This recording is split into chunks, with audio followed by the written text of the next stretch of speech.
Welcome again, ladies and gentlemen. This is Inside the PFL. I am your champion, El Zubador. Joe. I'm here with my co-commish. Manny, 6-0. Let's go. 6-0 here. Thomas is not here. He's feeling a little under the weather. We wish him the best of luck in that here. We are talking about Week 6 of the PFL here. I think it was a pretty interesting week all around. We got, some stuff's going to jump off the page when we get to it, but I think that, Manny, how did you feel about the week overall? I thought the games were a lot better than they have been in the past. Even if the plus margin kind of seemed relatively consistent with the high pluses, the games were really exciting. So I'm happy that everyone's turning their game up as we hit the second half of the season. Yeah, and because after the next week we got here, it's all going to be basically rematch weeks, and those are fucking... Oh, man, I'm not looking forward to them. No, the mind games are going to start. But I think, though, we have some weekend observations, or you have some weekend observations anyway, that you'd like to grace us with, and anytime you're ready, I think I will hand control of the station over to you. All right, Joe, here we go. All right, now, some of them are a little bit out there, but just hear me out, okay? So, Joe, Mitch, Manny, championship, collision course. No, come on. Mike, bad. Tyler, better than we thought, but still not that good. Mario, M1, Murphy, Mitch, Joe, Garrison, Tyler, Manny. What do we all have in common, Joe? Playoff spots. Playoff bound. Joe, you were cutting it close. During Tropical Storm Tyler, are you underperforming or the clutch master? The world may never know. Only time will tell. Preston, underperforming or the clutch master? The world may never know. Only time will tell. Dan is on a hot streak. Trevor is as cold as Kiram's Ice Z move that he never uses. Lucky me, I got 2 straight bye weeks. Thomas vs. Derek was as exciting as my match vs. Dave. Garrison trumps our robot overlord. Gage.exe has stopped working. Garrison has terminated the program. Murphy vs. Tristan. Best match of the week. Those plays, that ending. We haven't seen a setup sweep that good since Haxorus molested Tyler. And Joe, those are the weekend observations. Always going to go back to Haxorus, isn't it? Not that I blame you. It was a good win. Oh, it was the best win. We really gotta have somebody dethrone that, or we're gonna be hearing about Haxorus every week. Every week, baby, every week. It's like what Mike said, that it was the best game I think we've ever had in the league. If we did it that way, I would definitely vote for it. Because God, I don't want to go on about it. We've talked about again. We want to try to move away from this. Somebody please 6-0 somebody else. All right, so let's move on to the games that we got this week. Here, we're gonna start off with the first game of the week, which was mine, a +1 win over Tyler.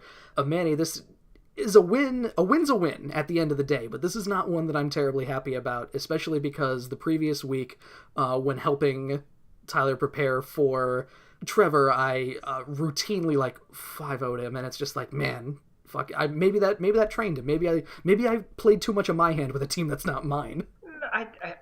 Tyler, he seems to be learning. And that doesn't make any sense. Given the history.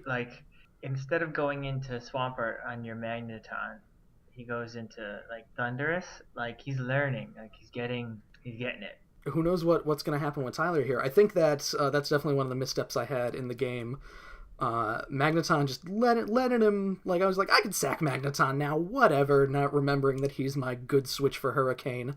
And I just kind of let him die, and then Cryogonal got destroyed, which 130 special D don't mean much when you're going up against Nasty Plot Thundo. Right. So best laid plans of mice and men sometimes, and it is what it is. But at least I didn't lose.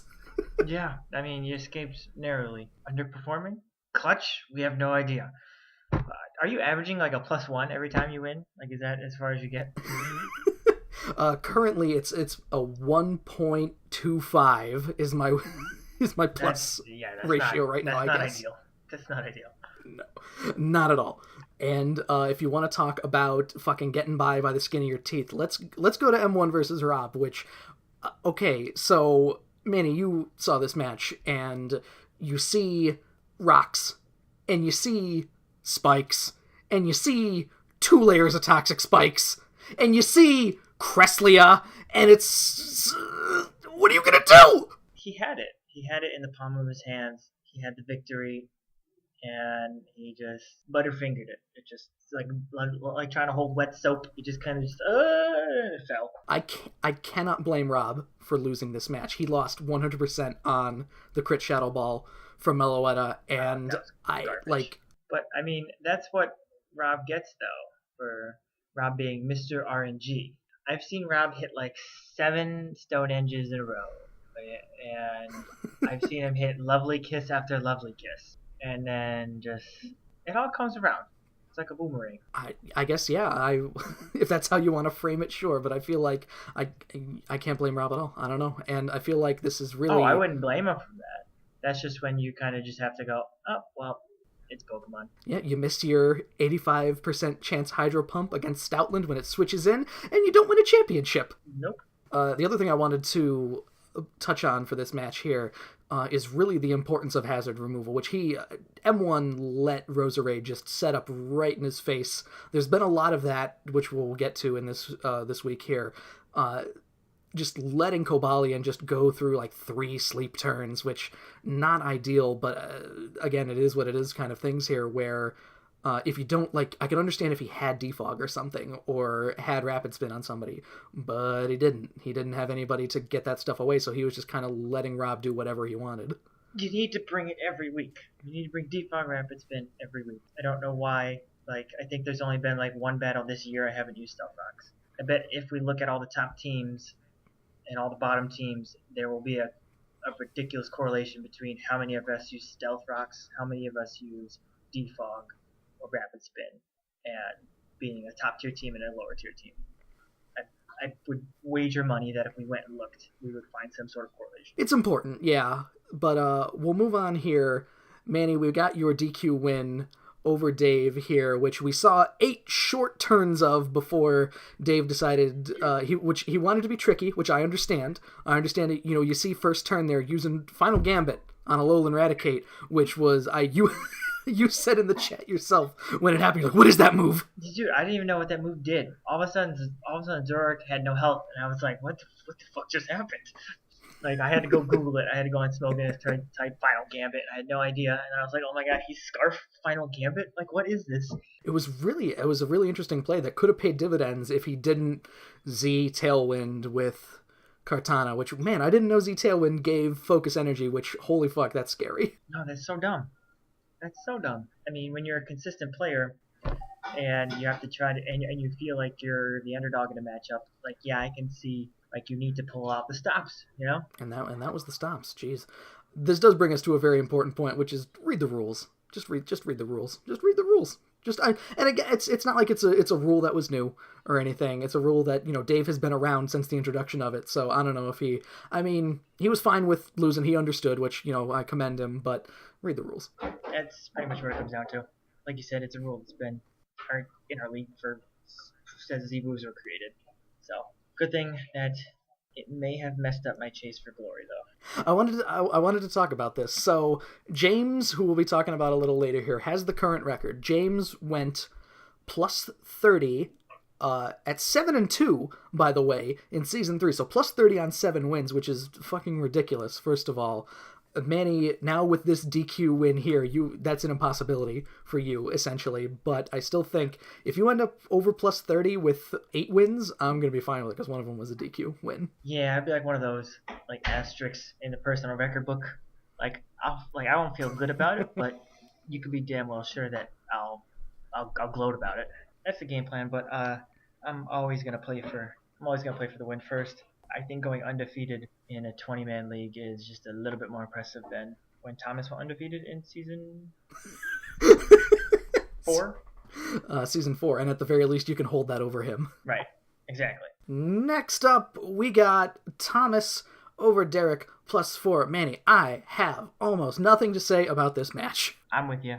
There is really nothing I want to talk about here besides stop marching your mons out to die when there's no purpose behind it. Like, something bad happens in the match, just calc it, fix it, get over it. This happens multiple times this week and multiple times throughout the season so far, that people have just been throwing their mons to their death, and instead of trying to solve something, they just kind of it feels like they get frustrated and they just kind of just throw the game. This happened in 2 other matches this week. Yeah, just you feel like after a certain point, there's nothing my mons can do here, and you just throw stuff out and let stuff die. It happened to Rob kind of after Cressley had died. He just threw out Roserade next and it died due to Rock's damage.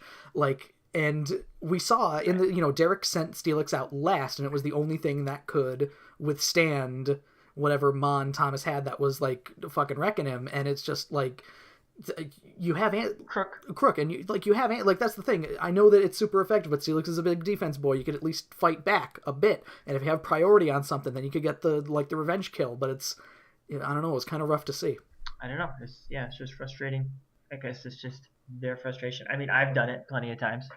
I'm not saying that I haven't, but just think about your moves. Yeah, just calc a little bit and don't sack for no reason. Don't sack for no reason. Exactly. You sometimes, except in my mind, I'm like, I'll be fine, and it's never fine. They're just like, fuck. It's never fine.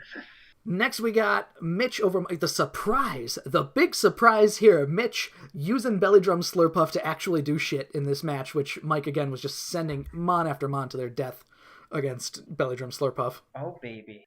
Mike, is this the point we stopped believing in him?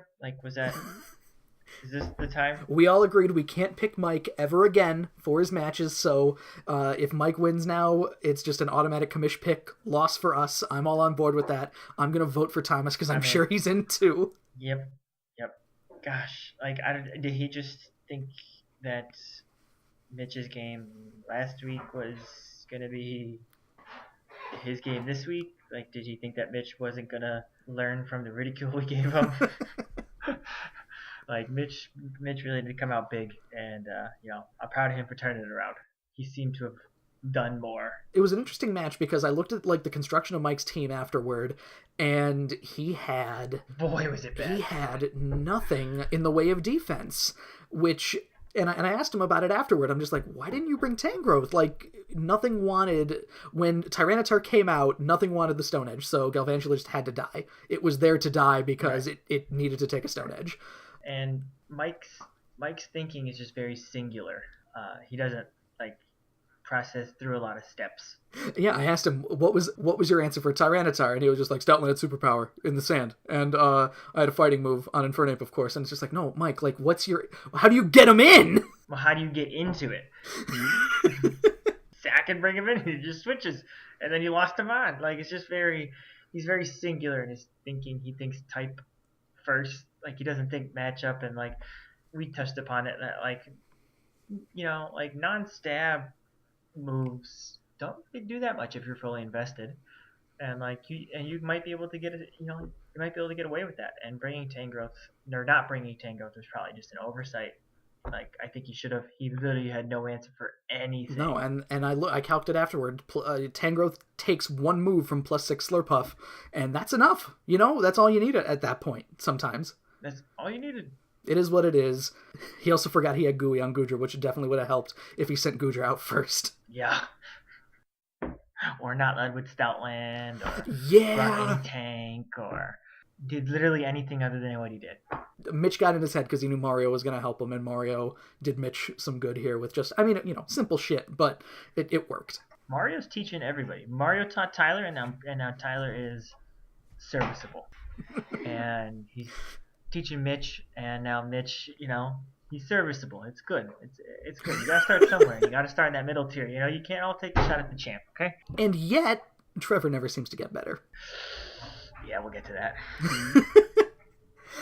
We'll move on here to what I think was one of the better games of the week, possibly the best one here. Garrison getting a +2 over Gage. I feel like, Manny, I think I'm gonna call it now. Diamond is much like the fucking mineral itself. It is the toughest division in this league, and Gage being 1-4 right now betrays his skill level because he is pretty fucking good. But it's just the problem is Kyle and Garrison and Preston. Well, I lost to him, but still, like, and you beat him, right? Too. You were his Conference Cup game. Yeah. Mm-hmm.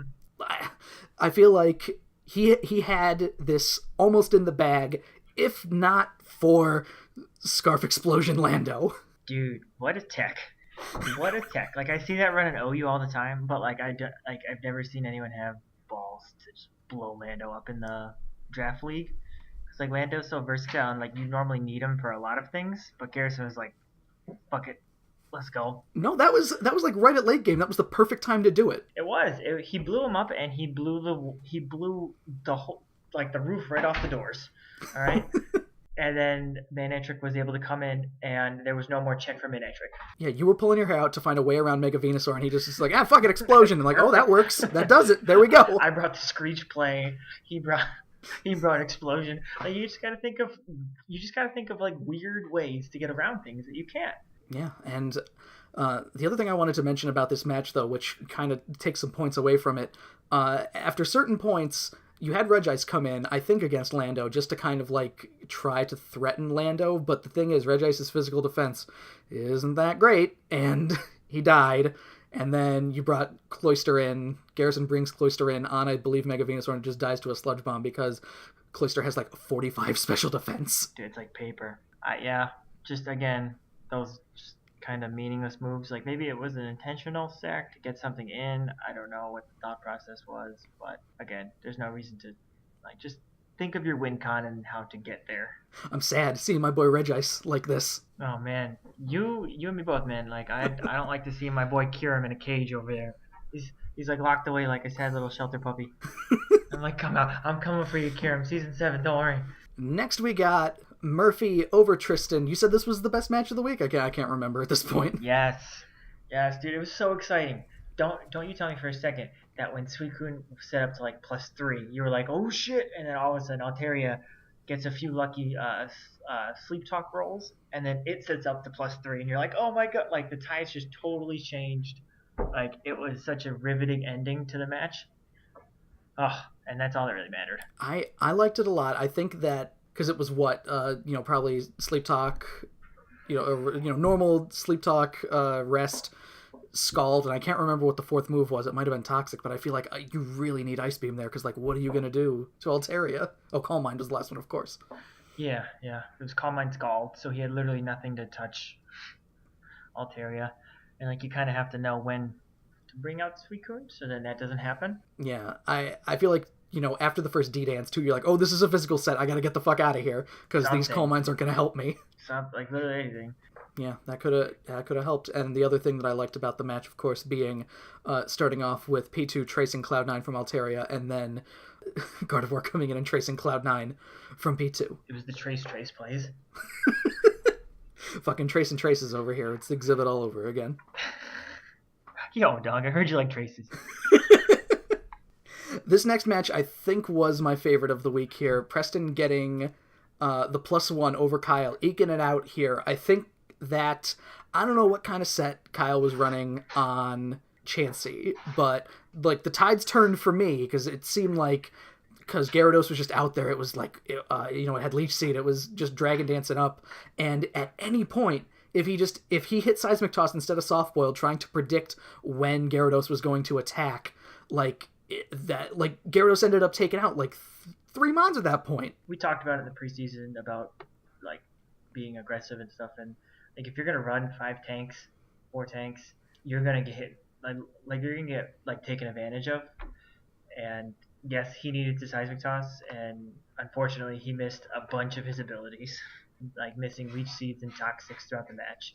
But like if you're gonna play defensive, you're gonna, like, there are gonna be times where you're gonna get burned because you have no pressure. That's the thing. Like, Preston was just fine Slam and Dragon Dance, like 3 Dragon Dances. Then he got the flinch too, which probably also helped in his favor. But like, yeah, general RNG stuff completely not robbed Kyle of the win, because I feel like he could have played better. But I thought at the end too. You see, it's Kingdra versus Mega Sceptile. Mega Sceptile just used Leaf Storm.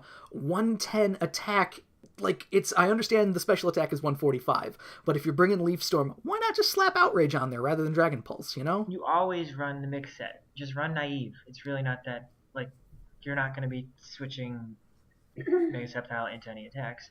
So just run Naive and run Earthquake and Outrage and Leaf Storm, and so that way you hit the Leaf Storm and people think, oh, like, he's -2 now, he's done.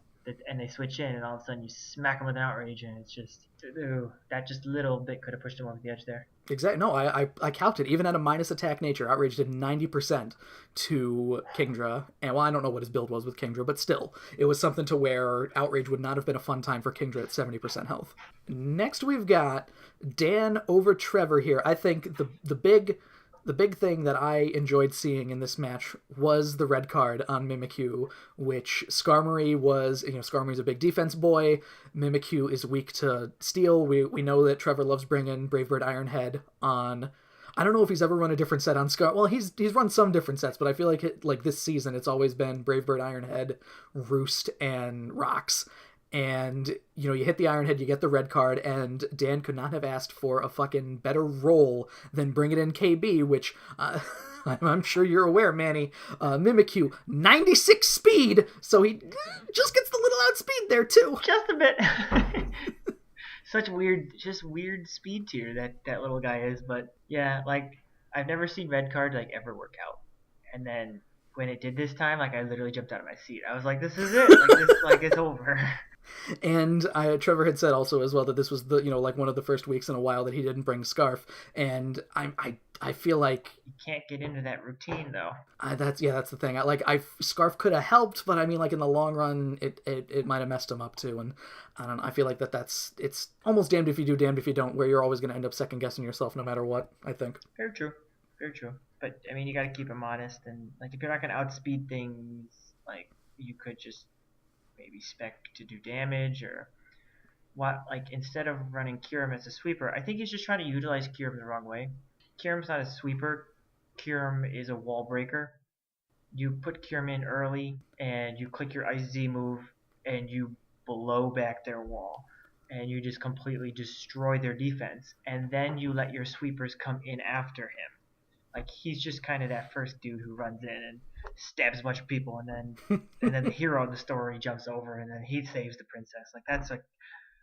That's all that is. I think he's just utilizing Kyurem. He's trying to force the square peg in the round hole. Also, I'm a little mad at him because after a certain point he didn't have an answer for Blissey because he just, like, Guard came out. Another thing, Mega Guard would have been faster than Mimikyu and probably could have done something because Fairy is still neutral to Ghost Fairy, so I don't know. But either way, I mean, Shadow Sneak is a thing, I guess, but like Guard's a big, I mean, not gigantic defense, but still, I feel like it could have been a decent answer. He didn't have Psyshock rather than Psychic to take care of Blissey. There was a lot of missed opportunity, I think, in the match. Oh, definitely. So I want to talk about Mario versus James real quick here. What was going on with James's Regigigas set? I support Regigigas, I guess. The only set it can run is just like hit their items away or status them or slow them down. Like, it's just a very classic James set is what it was to me. I guess that's a way to look at it, because I feel at this point he's just not trying to get to get slow start off, like, to make slow start deactivate or whatever the fuck, because with that, knock off T-Wave, Toxic, Icy Wind, and I understand, he's got an ice team essentially, and he brought, I believe, all three of his setters again. No, he didn't bring Auroras. He brought two setters for ice hail this time, and it was just such an odd set to see. The team's just not very well built. Like, it is what it is at this point. Like, the team's just not very well built. Even with his additions of Volcanion and Speed Deoxys, now everyone can see why we put Speed Deoxys in the league. It totally belongs here. So, like, even with his new additions, his team's just not threatening. He's got threats. He just he needs to kind of work around them, I guess. Also, did he forget that Thick Fat was a thing? Because he just slammed ice moves into Miltank twice, and didn't really do much for him. He's used Miltank before. Like, you'd feel like you would know a mon that you used before, but like, I don't know. Those things slip away from us all the time. There's how many Pokemon in the league? A lot. A lot, yeah. Like 400 usable ones. So it's like, yeah, it's fine to forget an ability. Like, not everyone could be like me and you who have nothing better to do with their time than look at smoking all day at work. So, Well, that was the week in a nutshell here. We're going to be talking about some trades and pickups too, which a very interesting week for trades and pickups. Rob is going to be making the most moves. He will be making some, I don't know if I'd call them suspect changes, but he better start fucking packing Trick Room because he is dropping Comfey, Yan Mega, and Caracosta for Sock, who is the first time I think somebody's using Sock, which is exciting for me because I think Sock's a really good pick. Clawitzer, who is whatever, and Crussell, who, if Thomas were here, he would just go crazy shitting on Crussell because I think he hates Crussell. he has some vendetta against Crussell. I love Crussell. Crussell's my boy, alright? And so is Clawitzer. They're both mons that I've used extensively in cartridge play. So I have a soft spot for them. That being said, I think that Rob's team probably got worse with these pickups. Like I said, I think, I was telling you, yesterday, I think his fastest mon is Charizard X at 100, and it's like, that is unacceptable. So bueno. No bueno. You gotta find some speed, my friend, because people can just run adamant sets against you now, and then like adamant modest sets, and now you're taking like 10% more damage, and that's not good. No, but Rob will find a way to get a win, another win. Oh, definitely. Win. Like some win Clawitzer somewhere. Probably has some ability or some move that we've never heard of, and Rob will figure out how to use it in some weird way and win a match. Trevor, bring Chestnut against Clawitzer, because he's got bulletproof. And the fucking sphere moves, Clawitzer can't do anything against him. Please, Trevor, please. Please. Just hit ICMZ. We've got Garrison, who will be dropping Cloyster for Espeon. I had Espeon earlier in the season. I like Espeon. I like Victini more, but I think that Espeon is a good pickup here. Cloyster wasn't doing a ton for him, as we saw in the battle here. I like, Shell Smash and Skill Link are obviously amazing, but very, very situational. So Espeon, I think, brings a lot more evenness to the team. Oh, definitely. I feel like Espeon was a good add. Not to mention Magic Bounce. Oh, so good. Everyone always, speaking of abilities, people forget. Also, he's trading Ditto back to you for Dusk Noir. This trade that also happened last week here, and neither of you used the Mon, so why did you give Ditto back to him? I didn't want that shitter. I wanted my boy Dusk Noir back. I was like, baby, come back. You can blame it all on me. You were just telling me how much you... fuck. Are you gonna drop Dusk Noir next week or something? Because you were just like, oh, fuck Dusk Noir and Yuxi. I don't know, man. Tough. It's tough. But, you gotta do what you gotta do.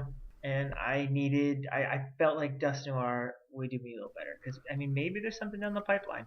You don't know. And finally, we got Thomas will be trading Celesteela to Garrison for Lando in a move that I am... Thomas confirmed himself will be undone next week. Yeah, so let's just put that in the hush-hush. But, hey, we're on a bye week. Fuck it, YOLO. May as well. You can salvage... Well, it's too late at this point because it's going to be going up on Thursday, yeah. But you could have salvaged one of the teams that isn't playing this week. Oh, well. Maybe next time. Yep. So... we're moving right along here into the Commish Picks for this week, which Sweeps Week proved to be basically as we expected. Myself and Thomas both going 8-2, Manny going 6-4 with that bold Tyler pick there. Tyler, he almost, oh god, that could have turned my whole week around. God, Tyler, I hate him. And of course, all of us chose Mike, and he lost, so we're never choosing Mike again. Never again. I'm still currently in the lead, 34-21. Manny, you're in second, 30-25, with Thomas bringing up the rear just very slightly at 29-26. So this could be another very important week for us here as we go into our Commish Picks. Oh yes, here we go. Who you got in the first matchup? So our first match here, Mike versus Preston. First of all, I'm just going to spoiler alert. I'm choosing everybody in Diamond because I love my division, and I think we're all great. So I got Preston +2 on this one. Sweep it. We all actually have the same exact thing. Preston +2, the sweep. Get the brooms out. Next up, we've got Gage versus Tristan. Again, they're both respectively last in their positions on the like in their respective divisions here. I think Gage takes this one because he is much better than the 1-4 would suggest. I +2. think Tristan wins +2 for that exact reason. I think he's better than his record gives him credit for. It's going to be an interesting one. And Thomas has Gage +1 as well here. So not as much faith in Gage, but so... And next we've got myself versus Dan. I'm going to take myself +1 because apparently I cannot win any other way this season. That's exactly my thought process was Joe +1 because anything more than that is just not believable. And Thomas, we're sweeping this one too, got me +2. Next we've got here Garrison versus Murphy. This is a battle of the people who are the first in the division here. A pretty exciting battle on paper, I think. Garrison's been pulling out some crazy shit. I believe Thomas referred to Garrison as Rob-esque at the beginning of the season, and he's proved to show that here, especially with those like stabilized sets, which are just an absolute motherfucker. So I got Garrison +3 on this one. I got Garrison +2. I think that the opposite. I think that Murphy is actually worse than his record would give him credit for. And Thomas got Garrison +4 here. Really confident there. I think that's the biggest... Oh no, we've got Kyle +4 here. Spoiler alert, Mitch versus Kyle. Kyle is going to not necessarily run circles around Mitch, but I feel like if... And really, I don't want to talk playoffs right now, but really, if Kyle loses this match here, 2-4 going into week 8 with, only 4 weeks left, that is not a position you want to be in. He really needs these next 2 wins. Give himself a good chance to get in the playoffs. Wait a minute, I'm the battle after him. I didn't say he was going to win the next 2. I just said he really needs to win the next 2. You and I have Kyle +4. Thomas has Kyle +3. That's another sweep there. So basically, very, very, very little faith in... Wow, your pick with Tristan is the only non-Diamond pick on this list here, so there we go. That's putting it in the books. Diamond, toughest division out there. Diamond and Pearl we are better divisions than Ruby and Sapphire. It is what it is. I don't know what to say. So, of course, Diamond's gonna outperform, they're really gonna perform this week. Yeah, and I think that's just about where we close the door on this one here. Manny, as we're going into week 7, it's not necessarily the most important week for yourself or any of the people in Ruby, really, but I feel like this from an outsider perspective, could this be the most important week just as you're watching what your competition might be, possibly? Of course, this is the most important week of the season so far. There's 2 whole divisions on a bye week, and we are just ready to go for the second half of the season, and you got your boys in Diamond trying to prep for the rest of the season. Like, that division is so tight, and I have to worry about that because even though I'm 6-0 and I'm at the top of the plus boards and I look like I'm sailing, I'm only 1 game ahead of people. So that it seems like I'm out farther than I am, but I'm really not. So I'm gonna be watching closely to all these matches, and I'm sure everyone is, because this will be the most important week so far. Very and truly. So I think then for Inside the PFL, we're going to just close it on this one here. So I'm going to say goodbye on behalf of Thomas and goodbye on behalf of myself. See ya, everyone. Good luck with the rest of the season. Good luck as I enjoy my bye week. Peace. And have fun.